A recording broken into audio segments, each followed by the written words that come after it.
তোমাদের সকলকে স্বাগত জানাই টিনস বাড়ি অরুণিমা চ্যানেলে। আশা করি সবাই তোমরা ভালো আছো, সুস্থ আছো। আজকে ক্লাস 8-এর চ্যাপ্টার 2.4 থেকে তড়িতের রাসায়নিক প্রভাব এই চ্যাপ্টারের পার্ট 4 নিয়ে আলোচনা করব। আগে 3টে পার্টে এই চ্যাপ্টার থেকে যে যা সংজ্ঞা আসতে পারে, ক্যাথোড, অ্যানোড, তড়িৎ বিশ্লেষ্য পদার্থ, তড়িৎ বিশ্লেষণ কাকে বলে, এগুলো সমস্ত উদাহরণ সহযোগে সংজ্ঞা সহ বোঝানো হয়েছে। যদি সেগুলো তোমাদের প্রয়োজন হয় কমেন্ট করতে পারো, আমি লিঙ্ক শেয়ার করে দেবো, অথবা ক্লাস 8-এর ফিজিক্যাল সায়েন্সের প্লে লিস্টে গিয়েও পেয়ে যাবে। আজকে পার্ট 4 নিয়ে আলোচনা করব। প্রথমেই আজকের যে আলোচ্য টপিক সেটা হলো NaCl। এই NaClটার ভিতর দিয়ে তড়িৎ বিশ্লেষণ হলে NaClটার তড়িৎ বিশ্লেষণ হলে কি হতে পারে। আগে বলে রাখি যে এই NaCl এটা কিন্তু যখন কঠিন অবস্থায় থাকে তখন কিন্তু সেটার ভিতর দিয়ে সেটা তড়িৎ বিশ্লেষণ হয় না। এই NaCl এর গলিত বা জলে দ্রবীভূত অবস্থায় তবেই সেটার ভিতর দিয়ে তড়িৎ বিশ্লেষণ হয়। কিন্তু জলে দ্রবীভূত অবস্থা নিলে NaCl এর সাথে সাথে জলটাও ভেঙে যাবে, সেই জন্য গলিত অবস্থা নেওয়া হচ্ছে। গলিত NaCl যে NaClটা কি গলে গেছে, কিছুটা পরিমাণ কঠিন থেকে কিছুটা নরম হয়ে গেছে, কিছুটা লিকুইড হয়েছে, সেই রকম NaCl নেওয়া হচ্ছে। এই জাতীয় NaCl এর মধ্যে দিয়ে তড়িৎ বিশ্লেষণ করলে তড়িৎ চালনা করলে কি হবে, এই প্রশ্নটাই এখানে লেখা আছে। তার জন্য এই রকম প্রশ্ন যদি 2 নম্বরে আসে তাহলে পাশে একটা ছবি এঁকে দেওয়ার চেষ্টা করবে যদি হাতে সময় থাকে। যেমন ধরো এটা একটা ভোল্টামিটার যেটার ভিতরে তড়িৎ বিশ্লেষণ হচ্ছে, যে পাত্রটার ভিতরে। এবার এর ভিতরে তড়িৎ বিশ্লেষ্য পদার্থ দেওয়া হয়েছে। এখানে আছে হলো তড়িৎ বিশ্লেষ্য পদার্থ, আর এখানে দুখানা দণ্ড ব্যবহার করা হয়েছে। এটা হলো অ্যানোড, এটা হলো ক্যাথোড। আচ্ছা, এখানে বলে রাখি যে অ্যানোড কোনটা, যেটা হলো ধনাত্মক আধানযুক্ত, যেটা ধনাত্মক আধানযুক্ত যে প্লেট বা পাত ব্যবহার করা হচ্ছে সেটা হলো অ্যানোড। ধনাত্মক আধানযুক্ত কেন বলছি, এটার সাথে ব্যাটারির পজিটিভ দিক যুক্ত। এটা যদি ব্যাটারি হয় এই দিকের সাথে পজিটিভ দিক যুক্ত, আর এই ব্যাটারির নেগেটিভ দিকের সাথে যে প্লেটটা যুক্ত সেটা হলো ক্যাথোড। ঠিক আছে। আচ্ছা, এই জায়গাটায় অনেকেরই ভুলে যায় যে ক্যাথোড অ্যানোড এটার যে আধান বা এটার যে চার্জ সেটা ভুলে যায়। এটার জন্য ক্যাটায়ন আর অ্যানায়ন মনে রাখবে। ক্যাটায়ন হলো ধনাত্মক আধানযুক্ত, অ্যানায়ন হলো ঋণাত্মক আধানযুক্ত। ক্যাটায়ন কিসের দিকে যায়, ক্যাথোডের দিকে যায়। তাহলে প্লাস কখন প্লাস কিসের দিকে যাবে, প্লাস আধান কিসের দিকে যাবে, নেগেটিভ। তার ক্যাথোড হলো কি ঋণাত্মক, আর অ্যানায়ন হলো ঋণাত্মক আধানযুক্ত, তাহলে সেটা কিসের দিকে যাবে, প্লাস। তাহলে অ্যানোড যেটা সেটা ব্যাটারির পজিটিভ দিকের সাথে যুক্ত। বোঝাতে পারলাম? তাহলে অ্যানোড প্লাস, ক্যাথোড মাইনাস। অ্যানোডের দিকে আসে হলো কি অ্যানায়ন, ক্যাথোডের দিকে যায় কে ক্যাটায়ন। বোঝাতে পারলাম? এবার NaCl এর যখন তড়িৎ চালনা করা হচ্ছে তখন NaClটা ভেঙে যাচ্ছে Na+ এবং Cl- এ। এই Na+টা ক্যাথোডে এসে একখানা ইলেকট্রন গ্রহণ করে, এ পাশে লিখেছি গ্রহণ করে, নিয়ে এটা Na তৈরি করে। এটা হলো ধাতু, ধাতুতে ধাতু হিসাবে পাওয়া যাচ্ছে। কোনটার উপরে পাওয়া যাচ্ছে, ক্যাথোডের উপরে পাওয়া যাচ্ছে, কারণ ক্যাটায়ন Na+ হলো ক্যাটায়ন, সেটা যাচ্ছে কার দিকে, ক্যাথোডের দিকে। ঠিক আছে। এবার দেখো এখানে বলে রাখি, এ যেহেতু একটা ইলেকট্রন গ্রহণ করেছে, ইলেকট্রন গ্রহণ কি বিক্রিয়া, জারণ না বিজারণ, এটা হলো বিজারণ বিক্রিয়া। এবার আসি হলো Cl- এ। এই যে Cl- এটা কি অ্যানায়ন কিসের দিকে যায়, অ্যানোডের দিকে যায়। তাহলে অ্যানোড কি প্লাস, এই যে অ্যানোডের দিকে গেল, এখানে Cl- গেল, গিয়ে Cl- এর ভিতরে ইলেকট্রন কি আছে, বেশি আছে, অতিরিক্ত ইলেকট্রনটা এরা ত্যাগ করলো, নিয়ে Cl + E- ও ইলেকট্রনটা ত্যাগ করলো। এই রকম দুখানা Cl পাশাপাশি ছিল, সেই দুখানা Cl জুড়ে গিয়ে Cl2 বা এক্ষেত্রে ক্লোরিন গ্যাসের একটা অণু পেলাম, Cl2। পাশে আপসাইড অ্যারো দিয়েছি, হলো এটা ক্লোরিন গ্যাস। তাহলে সোডিয়াম ধাতু পাওয়া যাচ্ছে কিসের ওপরে, ক্যাথোডের ওপরে, আর ক্লোরিন গ্যাস পাওয়া যাচ্ছে কিসের ওপরে, অ্যানোডের ওপরে। ঠিক আছে। অনেক সময় পরীক্ষায় কিন্তু এটা লিখতে দিতে পারে, তখন এই যে NaCl ভেঙে যাচ্ছে, গিয়ে ক্যাথোডে কি বিক্রিয়া হচ্ছে, অ্যানোডে কি বিক্রিয়া হচ্ছে, এই দুটো আলাদা করে লিখে দেখাতে হবে। আর যদি সময় পাও তাহলে এরকমভাবে একটা ছবি এঁকে দিতে পারো, যাতে এই জিনিসটা এক্সামিনারের কাছে আরও বেশি ক্লিয়ার হয়ে যায়, তোমরা ভালো মার্কস আশা করতে পারো।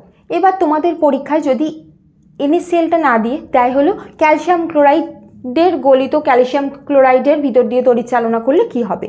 সেক্ষেত্রে দেখো ক্যালসিয়াম ক্লোরাইড যখন বলছি এর ফর্মুলা কি CaCl2। CaCl2 যখন ভেঙে যায় কি তৈরি করে Ca2 প্লাস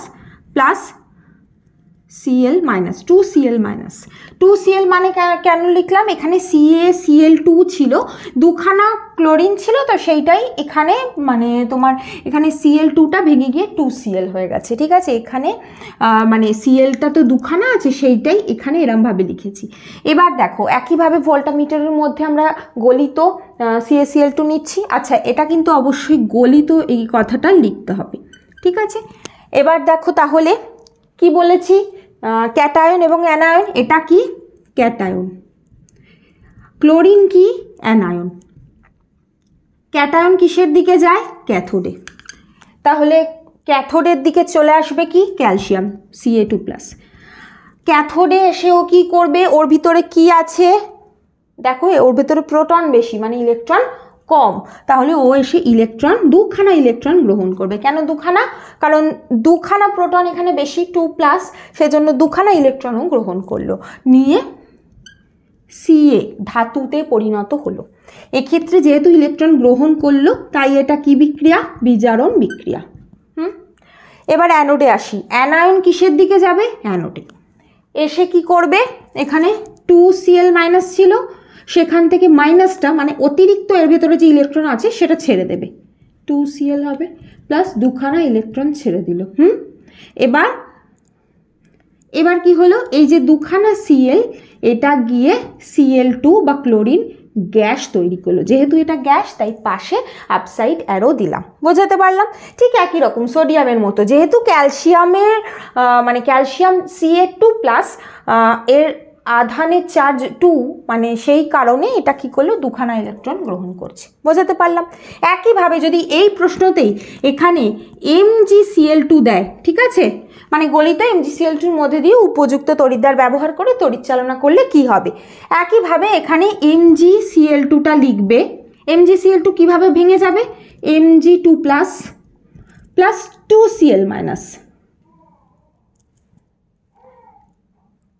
এবার দেখো Mg2+ একইভাবে এটা কিসে যাবে ক্যাথোডে, আমি এত ডিটেলস লিখছি না, এটারই মতো ক্যাথোডে গিয়ে কি করবে Mg2+, মানে এর ভেতরে দুখানা প্রোটন বেশি আছে, তাহলে কি কম আছে ইলেকট্রন কম আছে, তাই গ্রহণ করলো দুখানা ইলেকট্রন, নিয়ে Mg হয়ে গেল। আর এখান ক্লোরিনটা যাবে কিসে, এটা হলো অ্যানায়ন, অ্যানোডে যাবে, অ্যানোডে গিয়ে 2Cl মাইনাস ইলেকট্রন ত্যাগ করে দেবে, কারণ এর ভিতরে অতিরিক্ত ইলেকট্রন আছে, 2Cl প্লাস দুখানা ইলেকট্রন ছেড়ে দেবে, নিয়ে এই 2Cl থেকে হয়ে যাবে Cl2 গ্যাস তৈরি করবে। ঠিক আছে, তাহলে অ্যানোডে কি তৈরি হবে ক্লোরিন গ্যাস, আর ক্যাথোডে কি তৈরি হবে Mg ম্যাগনেসিয়াম ধাতু পাওয়া যাবে। এখানে পাওয়া গেছিলো ক্যালসিয়াম, এখানে পাওয়া গেল ম্যাগনেসিয়াম। তবে এই বিক্রিয়াগুলো যখনই করবে অবশ্যই ভাবে কিন্তু এখানে গলিত ClCl2, গলিত MgCl2 অবশ্যই লিখতে হবে, কারণ যখন সলিড থাকে বা কঠিন অবস্থায় থাকে তখন কিন্তু এগুলোর ভিতর দিয়ে তড়িৎ চালনা করা যায় না। এবার আসি পরের প্রশ্নে, সেটা হলো উপজাত পদার্থ কাকে বলে। যখন আমরা তড়িৎ বিশ্লেষণ করছি তখন যে প্রধান যে বস্তুটা তৈরি হচ্ছে তার পাশাপাশি আরও একটা পদার্থ তৈরি হচ্ছে, সেটাকে বলছে উপজাত পদার্থ। উপজাত মানে প্রধান যেটা জাত মানে যেটা তৈরি হচ্ছে, তার পাশাপাশি যেটা তৈরি হচ্ছে উপজাত, নামটা থেকেই বুঝতে পারছো। তাহলে আগে যেমন NaCl এর ক্ষেত্রে যখন NaCl এর, এটা পুরোটা তোমরা কথায় লিখবে, হ্যাঁ, NaCl এর তড়িৎ বিশ্লেষণে গলিত NaCl এর, অবশ্যই গলিত কথাটাও লিখবে। গলিত NaCl এর তড়িৎ বিশ্লেষণের ফলে যে প্রধান যে পদার্থ তৈরি হচ্ছিল সেটা হলো সোডিয়াম ধাতু। সোডিয়ামের সাথে সাথে যে উপজাত পদার্থ তৈরি হয়েছিল সেটা হলো ক্লোরিন গ্যাস। অবশ্যই কিন্তু গ্যাস কথাটা মেনশন করতে হবে, এক্ষেত্রেই ক্লোরিন গ্যাসটাই হলো উপজাত পদার্থ। এবার আসি এই যে তড়িৎ বিশ্লেষণকে কাজে লাগিয়ে তোমরা এক প্রকার মজার এক জাতীয় বোর্ড তৈরি করতে পারো, সেটার ওপর দিয়ে লিখতে পারো। আচ্ছা, সেইটা হলো কি, প্রথমে একটা টিন জাতীয় এরকম একটা পাত নিলে, ঠিক আছে, এবার এই পাতের ওপর করলে কি জল, স্টার্চ মানে অ্যারারুট জাতীয়, এবং তার সাথে পটাশিয়াম আয়োডাইড মেশালে, ঠিক আছে। এইটার একটা মিশ্রণ তৈরি করে, এটা হলো একটা মিশ্রণ, এই মিশ্রণটা এর ওপরে একটা আস্তরণে লাগাচ্ছ, মানে এই টিনের ওপরে এই যে লেয়ারটা লাগাচ্ছ, মানে এই যে কালো দিয়ে যেটা করলাম সেটা। এবার একটা ব্যাটারি নিচ্ছ। এবার ব্যাটারিটাকে আমরা এরমভাবে বোঝাই, একটা বড় দাড়ি একটা ছোট দাড়ি। ছোট দাড়িটা হলো নেগেটিভ দিক ব্যাটারির, আর বড় দাড়িটা হলো পজিটিভ দিক। তাহলে এই ছোট দাড়িটার সাথে আমরা এই যে টিনের পাতটাকে যুক্ত করছি, অ্যারো হবে না, হ্যাঁ, এরমভাবে যুক্ত হবে। আর এই যে ধনাত্মক দিকের সাথে ব্যাটারির এই তারটাকে ফাঁকা রাখছি, এই তারটা কারোর সাথে যুক্ত হচ্ছে না, এই তারটা দিয়ে এই যে লেইটার ওপরে যেটা লিখতে চাও সেটা লিখছো। ধরো তোমরা এখানে কেমিস্ট্রি শব্দটা লিখছো, তাহলে এই যে তার যেটা ধনাত্মক দিকের সাথে যুক্ত করেছো সেটাকে পেন হিসাবে ব্যবহার করছো।